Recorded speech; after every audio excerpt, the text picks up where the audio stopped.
Por escrito. Por escrito.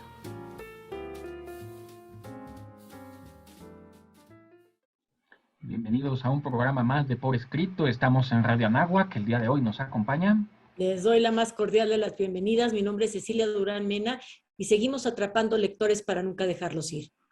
¿Cómo están? Los saludo con mucho gusto. Yo soy Raúl Sanz. Un servidor, Juan Carlos Padilla, nuestras redes sociales. Por supuesto, les hago la invitación a que nos sigan a través de todas nuestras redes sociales. Háganlo en Facebook, Revista Por Escrito, Twitter, @Por Escrito, Instagram, @Revista Por Escrito. Escúchenos en Spotify, véanos y escúchenos en nuestros canales de YouTube. Y por supuesto, también recordarles que esté con nosotros en Radio Anáhuac y que todos los miércoles en punto de las 9 de la noche salimos con una nueva emisión a través de Código Libre. Síganos, por favor.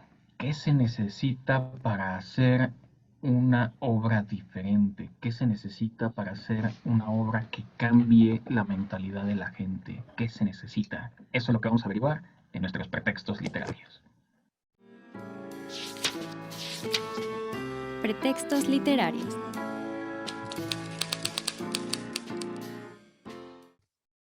Ya en nuestros pretextos literarios, mi querida Ceci, ¿qué se necesita? ¿Qué es una obra disruptiva? Y que, es un cambio total, es un cisma, se puede definir como la interrupción súbita de algo y entonces cambia de rumbo totalmente, es como una especie de colisión. Las obras disruptivas son sumamente interesantes porque marcan el inicio de algo y el fin de una expresión. Las obras disruptivas también son experimentos que van a interrumpir las tendencias anteriores y van a ir en contra de los convencionalismos, los van a desgarrar para a partir de lo que está logrando, entonces generar algo nuevo. Por lo tanto, podríamos hablar de eso, de una interrupción de lo que venía ya produciéndose, sea porque ya es aburrido, porque ya se desgastó el modelo, en fin, pero cambia el rumbo y cambia el rumbo artístico y en la literatura tenemos una riqueza de obras disruptivas que es de lo que vamos a hablar en esta ocasión. Me quedé carburando las preguntas iniciales de Juan Carlos, ¿no? Para tratar de responder desde mi óptica, desde mi perspectiva, con total sinceridad. Y lo que yo pienso, ¿qué se necesita? Pues hay que empezar por el autor. Y el autor tiene que ser diferente, tiene que atreverse, tiene que querer no copiar ni emular a lo que ya está hecho. De hecho, yo continuamente en mis clases a mis alumnos, en cualquiera de los distintos tipos de clases que imparto, siempre les digo, hagan algo distinto, no hagan lo que ya hicieron los demás, porque ya está hecho. Si van a copiar, pues no tiene mucho sentido. Tienen que hacer algo nuevo, algo que nazca de ustedes, algo que los apasione. Y en la literatura yo he aprendido eso a través de mis propias novelas como escritor, atreverse a ser distinto, a escribir de manera distinta, a utilizar un lenguaje que nadie más se atrevería a utilizar. Ustedes saben que me gusta mucho Stephen King y esto se lo aprendí a él, que en sus libros y en sus talleres sobre escritura él siempre dice, no tengas miedo a utilizar groserías en tu escritura, no tengas miedo si el personaje lo requiere así, que tenga que ser vulgar en su lenguaje, no tengas miedo, porque luego los escritores quieren ser muy pulcros al momento de redactar y no, tienes que cambiar precisamente, atreverte y a ver qué va a pasar con él, porque el público es el que decida si le gusta o no le gusta. Quizá no le gusta, pero le moviste algo y eso siempre va a ser interesante. Sí, recordé que en algún momento ya habíamos platicado de algo similar y recordé a François Rabelais con Pantagruel, que para muchos chusco y para otros es muy desagradable, pero en realidad a mí me resulta muy divertido. Y esto me da pie a platicar sobre quizá la gran observación general que debemos hacer, que es una obra disruptiva por contenido que se atreve a hablar por primera vez de cosas que antes no se atrevía a hablar, y en ese sentido la historia nos va a dar muchísimos ejemplos, pero también por la forma en la que lo hacemos.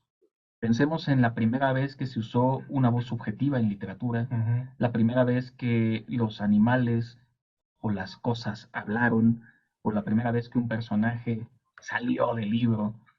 Estas son las obras disruptivas, son estas aventuras nuevas y este buscar ser diferente que le ha permitido a la literatura seguirse renovando constantemente.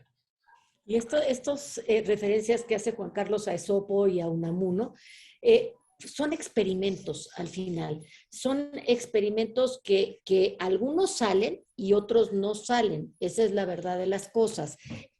Cuando nosotros estamos hablando del fondo, estamos hablando del tema y en temas podemos tener muchísimas disrupciones. Lo más interesante es cuando nosotros empezamos con las disrupciones del formato. Y ahí sí, el padre de todos es el libro de Rayuela.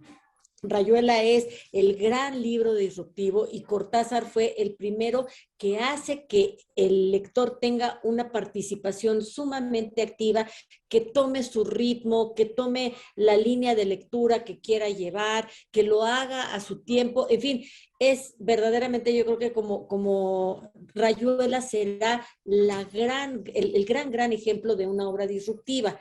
Después Paul Auster quiso también hacer algo así con su último libro, 1, 2, 3, 4, que son como ejemplos de universos paralelos. Sin embargo, creo que cuando nosotros estamos hablando de obras disruptivas, a veces funcionan y a veces no tanto, ¿eh?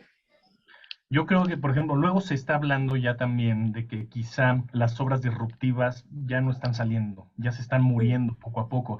Y yo no coincido en lo absoluto, yo al revés. Creo que hay que aprovechar, hay quien le tiene miedo, lo hablo desde el punto de vista de la literatura, de los que somos escritores, de los que somos editores. Yo no, yo lo veo como una fortaleza.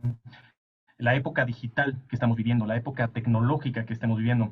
A ver, el libro, y lo hemos dicho mil veces, como Humberto Eco lo comentó, ¿no? Nada lo va a sustituir, ¿no? El libro físico seguirá existiendo y seguirá siendo el rey, pero hay que convivir con esta época en la que estamos viviendo y dentro de esa convivencia es muy importante explotar estas obras disruptivas, sobre todo si lo pensamos desde términos transmediales, ¿no? Decir, ahora puedes tener una obra que nace en el libro, en un cómic, en un texto, pero que se vuelve película o que se vuelve multiplataformas, por ejemplo, los fanfiction que están tan de moda.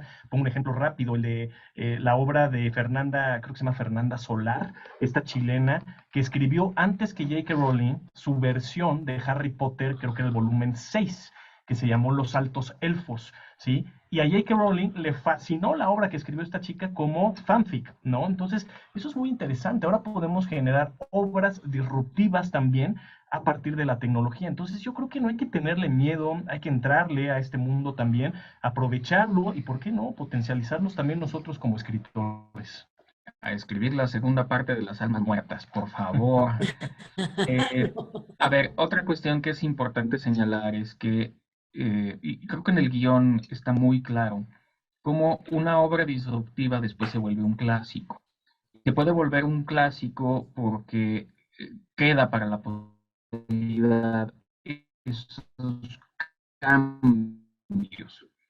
Ahora la gente empezará a imitar, más ya sea en contenido, ya sea en forma, y pues eso que era vanguardista en un inicio terminará ya pues viendo en desuso. El mismo guión hace referencia a Petrarca como el gran poeta que comenzó utilizando metáforas que el día de hoy ya no utilizamos, de esta poesía romántica en la que los ojos como el mar o los cabellos como miel, pues ya quedan completamente en desuso, pero se vuelve un clásico. ¿Por qué? Porque es la primera vez que esto ocurre. Y es importante señalarlo. Eh, Creo que es importante para todo escritor empezar imitando, sí, algunas cosas, para después encontrar la voz propia y, y salir del huaca. Pero sí creo fracasaríamos. Y bueno, ¿qué obra más disruptiva y más clásica que El Quijote de la Mancha? O sea, con El Quijote se inaugura el género de la novela. O sea, fue tan disruptiva que acaba con toda la novela de caballería, le da como una vuelta de tuerca y se genera la novela tal como la conocemos hoy, porque antes de Cervantes no existía esta tradición de una historia con personajes que tienen psicología muy, muy compleja y en donde las historias que se contaban antes eran como mitológicas y ahora ya él los sitúa en terrenos totalmente reales, identificables por los lectores, y creo que El Quijote de la Mancha es el primer personaje humano complejo, totalmente redondo, en donde le vemos las cualidades, los defectos, etcétera, y no es ni es un héroe ni es un antihéroe, sino que tiene el balance porque pues sí, evidentemente que es el protagonista ideal y al que todo se hace referencia. ¿Algún último apunte o nos vamos a la siguiente sección, mi querido Raúl? Lo dejo para el ratito, porque yo creo que vamos a poder profundizar mucho todavía en el Quijote, podemos profundizar en Rayuela también al ratito, ya que estemos en nuestras conversaciones. Entonces, se nos acaba el tiempo en este Sí, bloque. iba yo a ser disruptivo, iba a cambiar los tiempos y demás, pero no puedo. Aquí sí Producción nos regaña. Así que vamos a la siguiente sección.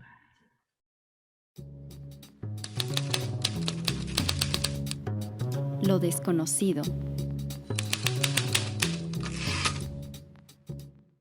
En esta sección, el día de hoy quiero hablarles de la narrativa de Frederick Douglass, un esclavo americano.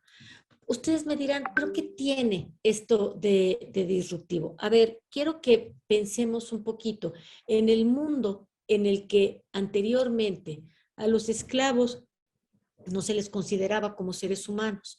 La duda lascasiana, la pregunta que se hizo Fray Bartolomé de las Casas, era si los esclavos tenían alma o no tenían alma. O sea, nada más imagínense de lo que estamos hablando. Digo, evidentemente, conforme fue pasando el tiempo, nos fuimos dando cuenta, pues, de que evidentemente que tenían no solamente alma, sino derechos, son personas tan inteligentes o más que aquellos que eran sus dueños. Pero lo que quiero decir es que hubo un tiempo en el que los esclavos no tenían voz, no tenían derecho a ser educados, no tenían derecho, punto. Estaban al mismo nivel que una bestia de trabajo. Por eso es por lo que hablar de Frederick Douglass es tan importante. Este hombre de raza negra nació en el estado de Maryland, en Estados Unidos, en 1818 y murió en Washington el 20 de febrero de 1896 y fue un reformador social, un abolicionista, fue un orador y un escritor afroamericano. O sea, se dan cuenta de lo que estoy hablando. Fue un hombre que no le importó su condición de esclavo, no le importó su condición racial, y él dijo, yo tengo que abrirme camino, y se abrió camino. Después de escapar de la esclavitud, se convirtió en un líder nacional del movimiento abolicionista en Massachusetts y en Nueva York, y fue ganando prestigio por su oratoria y por sus escritos críticos en contra de la esclavitud en los Estados Unidos y de otras grandes desigualdades e injusticias que sufrían las personas de raza negra y sobre todo los esclavos. En su época, los abolicionistas lo describieron como un ejemplo de claridad en sus argumentos contra los propietarios de los esclavos, indicando que a los esclavos les era negada la capacidad intelectual, que era de lo que les hablaba al principio, para funcionar como ciudadanos estadounidenses. Por supuesto que ellos tenían, su condición de esclavo les negaba la independencia, les negaba la libertad, y esto es la peor injusticia que se le puede cometer a un ser humano. Bueno, en aquella época, los estados del norte de los Estados Unidos les resultaba tan difícil entender que un hombre como Frederick Douglass hubiera llegado a ser tan buen orador, o que un orador tan bueno hubiera sido un esclavo. Era un sinsentido. En 1845 Douglass publicó su autobiografía, que llevó el nombre de The Narrative of Life, An American Slave, es decir, la narrativa de la vida de Frederick Douglass, un esclavo americano. Esta fue muy reconocida por mostrar de una manera muy realista lo que significó la esclavitud y lo que significó vivir como esclavo en Estados Unidos.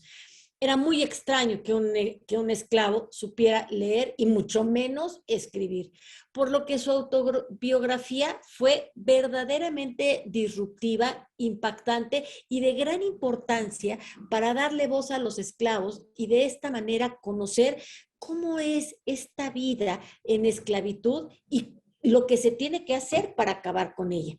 La importancia del texto de Frederick Douglass radica precisamente en que hasta hace poco tiempo se consideraba esta obra como uno de los textos válidos para el estudio de la abolición de la esclavitud, porque todos los demás eran producidos por ciudadanos libres.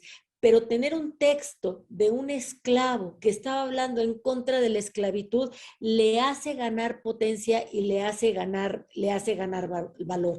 La narrativa de los esclavos entonces constituyen, a partir de Douglass, un género literario por sí mismo que trasciende la autobiografía, porque sus textos provienen de un fenómeno político muy definido en un tiempo y en un espacio específico.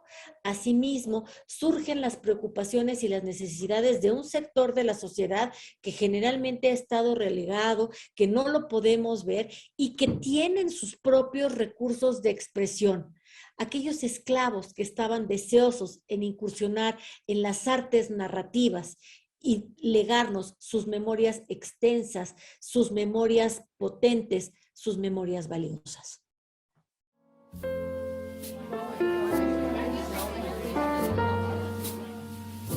Conversaciones. Bueno. Hemos llegado ya a nuestras conversaciones y si me lo permiten me gustaría hacer referencia a un meme que ya les he compartido antes que me gusta mucho, en donde aparece un escritor francés diciendo es que yo escribo por amor y uno puede morir por amor, un escritor inglés que dice yo puedo morir por el deber o por las leyes, un escritor norteamericano que escribirá y morirá por la libertad, un escritor ruso, por supuesto, con la imagen de Dostoyevsky de fondo que dice todos vamos a morir, y finalmente el formidable Juan Rulfo donde dirá estamos ya todos muertos. Y es que Juan Rulfo es un autor disruptivo en buena medida por lo que ese mismo chiste está revelando. Y a lo mejor me adelanté o ya me comí algo de lo que quería platicar, pero quería comenzar con él porque es autor mexicano y es una obra a todas luces disruptiva. Sin duda, Juan Carlos. Hablemos, por ejemplo, de Pedro Páramo. Pedro Páramo es una novela que se escribió de una manera totalmente disruptiva. Si pudiéramos escribir el proceso creativo de Rulfo, tendríamos que decir que escribió la novela y le dio de tijeretazos y luego la fue pegando como le dio la gana. Tiene 3 líneas narrativas, tiene muchos juegos con el tiempo, va con brincos hacia adelante, con brincos hacia atrás, y el final de la novela no está en la última palabra, se encuentra más o menos en medio de la tercera línea narrativa. Claro, tiene un final súper fuerte, porque además tiene un final sonoro, que es cuando cae Pedro Páramo muerto. Me parece que empezaste, pero con el pie derecho, con una de mis obras favoritas, con una que yo les recomiendo siempre a mis alumnos que lean, porque antes y después de Rulfo, la literatura son cosas totalmente diferentes, así de disruptivo es, y yo creo que si hubo un mexicano que mereciera el Nobel, claro que Octavio Paz, pero sin duda se le quedó a deber a Rulfo. Ya les spoileaste a tus alumnos, así que Pedro Páramo se muere al final. Pero ya estaba muerto. Pero ellos no lo sabían porque no lo han leído. Pero bueno, efectivamente es una gran obra, y así como lo dice Ceci, yo también lo puedo decir, es de mis obras favoritas. La he leído 3 veces, me parece fantástica. Qué bueno que empezaste con ella, porque sí, claro que es disruptiva. Ceci hace muy bien el apunte. Si había un mexicano que merecía el premio Nobel, ese era Juan Rulfo, por supuesto, con su poca abastecer de novelas, no entre cuentos, pero las novelas como tal, pero son muy buenas, y Ceci lo escribió muy bien en este corte de obras disruptivas a tijeretazos.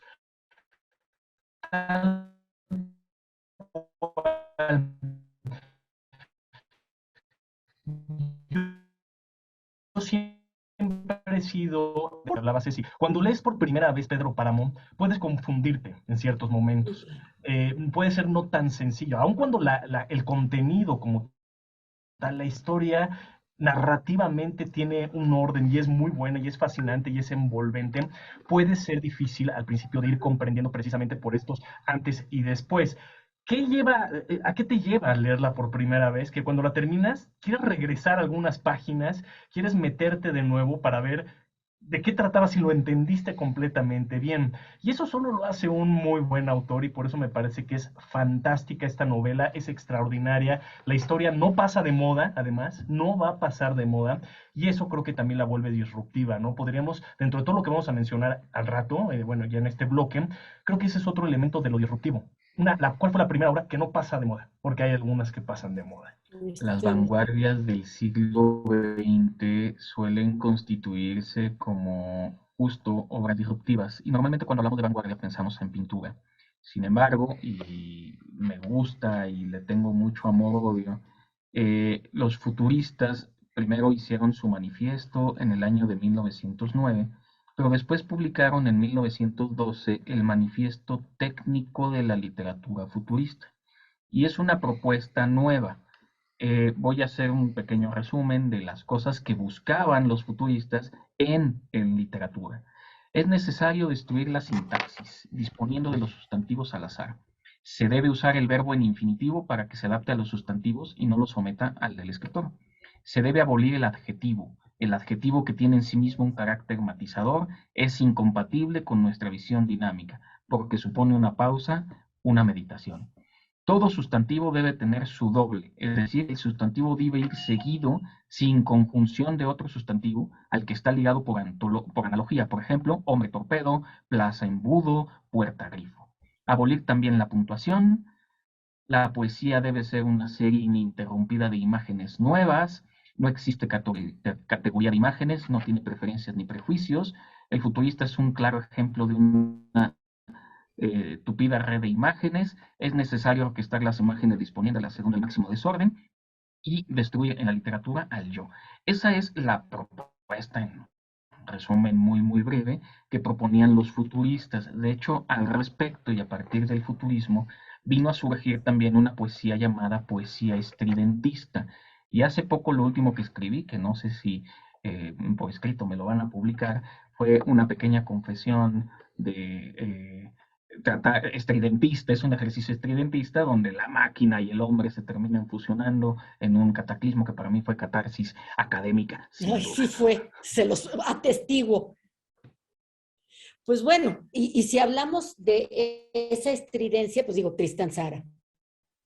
Tristan Tzara con esta forma de hablar del antiarte, entonces es como escribir en favor de lo que no queremos hacer. Tristan Tzara yo creo que es uno de los disruptivos más, de los referentes disruptivos más importantes del tiempo de entreguerra. Así es que yo creo que las grandes disrupciones que se dieron en el arte se dieron a principios del siglo XX por toda la destrucción que vio el hombre. Entonces, todo se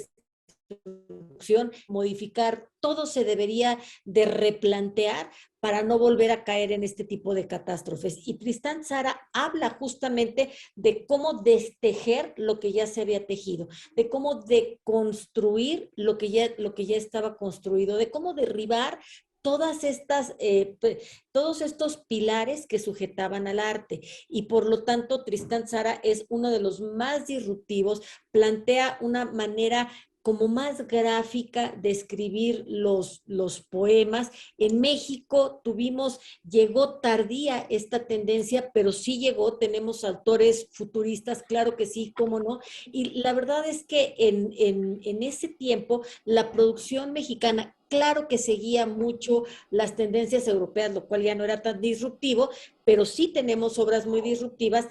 Sigo diciendo que de todas maneras la más disruptiva es la que nace en México, de la tradición mexicana, que sigue siendo Pedro Páramo. Y es que yo creo que hablando específicamente de lo disruptivo, creo que es necesario entonces salirte de las escuelas, salirte de las metodologías, y era lo que ya explicaba yo al principio, ¿no? Yo lo cerraría o englobaría toda una palabra: atreverse. ¿Qué traes adentro? ¿Cómo lo quieres contar? Y por eso yo decía, nace todo con el autor, ¿no? qué quieres contar y cómo lo quieras contar. Juan Carlos lo dijo muy bien. Todos los que escribimos tenemos influencias, ¿no? Sin lugar a dudas, de uno, de otro, de varios, de esta mezcla. Pero al final tienes que encontrar tu propio estilo. Y si encuentras tu propio estilo, puedes convertirte en una persona, en un autor disruptivo. Y eso es lo que lo puede hacer tan interesante. Salirte de los estándares, salirte de lo que los demás ya hicieron. Y esto me lleva entonces a hablar de, yo dije que hace rato yo comenté en el programa al inicio, que quedaba pendiente seguir hablando, obviamente, del Quijote y seguir hablando de Rayuela. Y es que a mí me parece fascinante Rayuela, así como lo comentó Ceci, yo también siempre voy a defender que es la gran obra por excelencia disruptiva. No estoy diciendo que la primera, porque para eso está el Quijote, pero es la gran obra disruptiva por excelencia en que el autor, en este caso Julio Cortázar. Julio Cortázar, nos decía, léanlo como quieran, yo les recomiendo que de aquí se van saltando así y asado, pero ustedes leanlo como quieran, o váyanse hasta el final, o olvídense del final, no lean completito el libro, lo cierran aquí a la mitad, y ese puede ser el final de su obra. Eso es ser disruptivo, y es una obra fascinante que tiene que ver con música, con cultura, con bohemia, con países, bueno, es una cosa espectacular. Y por el otro lado quisiera cerrar ya el comentario del inicio de este programa del Quijote de la Mancha, porque efectivamente es la primera novela como tal que la seguimos acarreando a estas instancias. ¿A qué me refiero? Yo siempre he creído que lo más importante en una novela es la construcción de los personajes. Es lo más importante, darle una psicología propia, ¿sí?, a cada uno de tus personajes. Y es increíble que tú como autor a un personaje lo puedes dotar de tales características, pero no estoy hablando de características físicas, sino psicológicas, a otro de otras, y eso es lo que lo puede hacer sumamente divertido. Y eso lo obtuvimos por primera vez con el Quijote de la Mancha. Por eso digo, sigue siendo el padre de las novelas en ese tenor. El Quijote, además, en cuestión de forma, tiene algo que nadie ha logrado superar todavía, y es 9 niveles de narrativa. En algún lugar de La Mancha, de cuyo nombre no me acuerdo, habla de un primer narrador que se va a meter a introducirnos a un personaje, que se va a inventar un personaje que va a tener aventuras dentro de las cuales va a contar historias con gente que va a contar historias, con gente que va a contar historias. 9 niveles de profundidad. Es la primera vez en la historia que se da eso. Si ubican la película de Inception, Inception podríamos decir que el abuelo de Inception sin duda es el Quijote de la Mancha. A mí me gusta Niebla de Unamuno, porque Niebla, el personaje se sale del personaje y se revela contra el autor.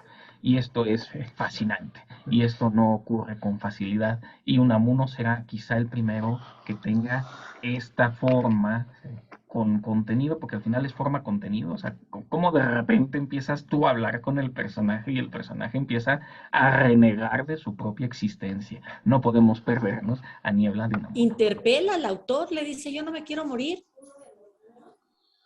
Sin duda, sin duda. Pues yo quisiera hablar de una autora mexicana que me encanta, que es Josefina Vicens. Josefina Vicens escribió nada más 2 novelas a lo largo de su vida, una muy al principio y una muy al final de su vida. Me refiero al libro Vacío, que fue el primer libro que ella escribió.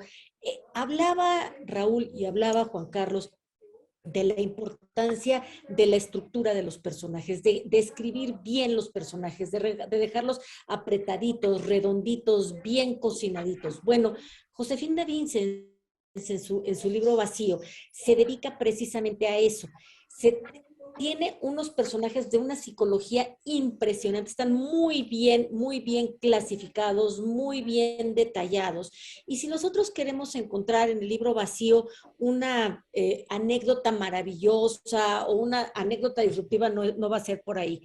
Me identifico de repente porque el personaje principal, José García, es un contador, pero es un contador que es una persona, y ahí ya no me identifico, es una persona muy gris, es una persona que nadie se da cuenta si está o si no está, pero es un hombre que a pesar de su grisura quiere escribir una novela que nunca llega a escribir. Entonces existe un contrapunto en la construcción de estos personajes, en la protagonista, que es el narrador, que en primera instancia es súper contradictorio, porque es un narrador que pasa desapercibido, pero que quiere escribir un libro que nunca va a poder escribir. Y lo que nosotros vemos con Josefina Vicens en todo este galimatías que les acabo de platicar es el uso del lenguaje de una manera que lo lleva a una exponencia maravillosa. El libro vacío verdaderamente vale la pena leerlo y es de una autora mexicana que no ha sido tan reconocida como debiera. Me queda claro, Ceci, que gris no eres, eso lo tenemos clarísimo, clarísimo. Rápidamente me quedé pensando en Niebla, ese final es extraordinario, es fantástico esa comunicación que empiezan a tener, es increíble y eso es ser disruptivo justamente. Y hablando de esto, de esta disrupción, hablemos también de otro grande, ¿no? Carlos Fuentes con su obra Aura, esta novelita chiquitita pero que es extraordinaria, que es rica de principio a fin, pero sobre todo el elemento disruptivo que vamos a encontrar aquí es que está escrita en segunda persona del singular, y esto genera una intimidad muy notoria con el lector, con el autor y con los personajes, y eso es algo fabuloso que no es sencillo de elaborar cuando eres escritor. Aquí yo pues hago también mi anuncio. Yo he tratado de ser disruptivo, sobre todo en una de mis novelas que se llama Sol Final, porque traté de hacer algo muy complejo, distinto y de lo cual me siento muy orgulloso el día de hoy. Primero es una historia normal redactada en tercera persona. Pero después los personajes centrales son dos escritores y ellos van a estar escribiendo una novela. Y la novela cambia también en persona y tiempo de redacción. Pero el personaje central, que es el escritor, va a tener flashbacks de su juventud y ahí va a redactar todo en primera persona. Entonces hay una mezcla tremenda justamente de tiempos, de persona y de historias y contenidos, que la forma que yo ayudo al lector a guiarse y no perderse es cambiando las tipografías, precisamente para que sepan de qué momento se está hablando específicamente. ¿Fue difícil hacerla? No, la verdad es que se me facilitó bastante, pero la gente que ha leído eso ahora me dice, ¿cómo demonios pudiste hacer esas tres historias? Y al final se entremezclan esas tres historias. Me hiciste recordar uno de los primeros cuentos que publiqué en Por Escrito, precisamente el de Katia, donde yo le ayudo al lector, no con tipografía, sino con tamaño de letra. Y conforme va bajando la tipografía, te vas metiendo en el personaje y en sus cavilaciones más mentales más que verbales. Bien, a mí me gustaría hacer referencia a algunas obras históricas que cambiaron la visión del mundo. Estoy hablando de El origen de las especies de Darwin. Estoy hablando de Henry Ellenberg y el descubrimiento del inconsciente. Estoy hablando del Tractatus Lógico-Filosófico de Wittgenstein. Uy. Estoy hablando de Andrea Vesalio y el Humani Corporis Fabrica. Andrea Vesalio es el primero que hizo un libro de anatomía abriendo seres humanos. Sobre el número computable de Alan Turing, padre de la informática. Sobre la revolución de las esferas celestes de Copérnico. De los principios matemáticos de la filosofía natural de Isaac Newton. Del segundo sexo de Simone de Beauvoir. Y podríamos continuar. Pero todas estas obras, que podríamos denominar más académicas y no literarias, cambiaron la manera de ver el mundo. Y es que Juan Carlos es maestro de maestros, porque a mí Juan Carlos me metió en la locura de Wittgenstein con el Tractatus, y después de eso, la mente nunca volvió a estar en su lugar, verdaderamente. Yo quisiera hablar de Los recuerdos del porvenir de Elena Garro. A Elena Garro la persigue siempre el escándalo, la persigue siempre la sombra del marido que tuvo y de toda la vida escandalosa que siempre tuvo. Pero realmente al autor por su obra. Y este es el mejor caso, hablando de Elena Garro.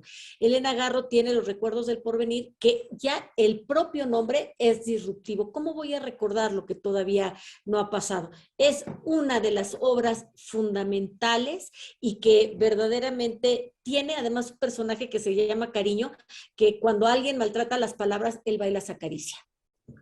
Sí, Juan Carlos es maestro y también es maestro, aquí lo conocemos. ¿También?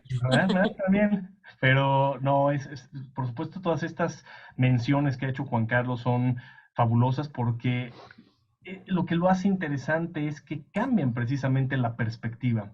Y eso es lo que yo creo que como autor se tiene que buscar siempre.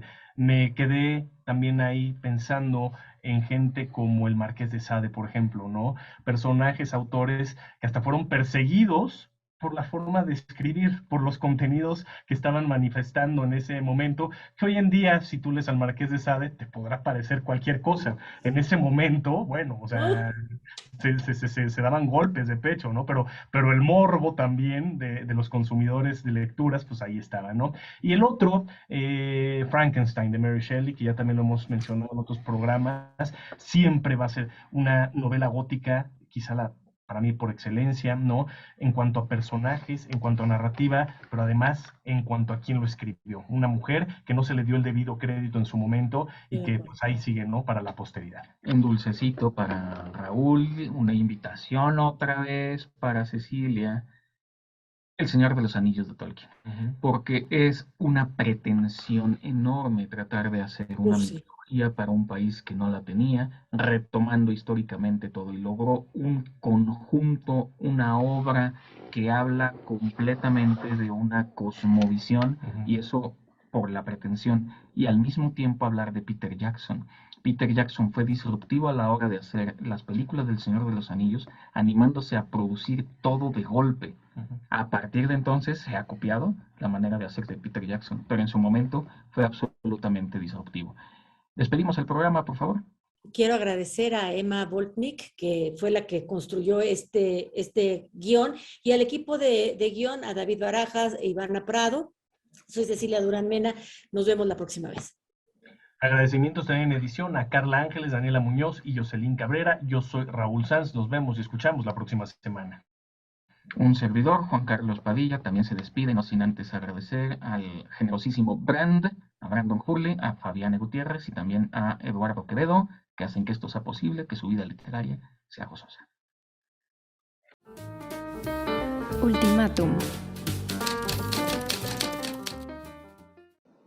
La pluma es lengua del alma. Cuales fueren los conceptos que en ella se engendraron, tales serán sus escritos. Miguel de Cervantes Saavedra, Don Quijote de la Mancha.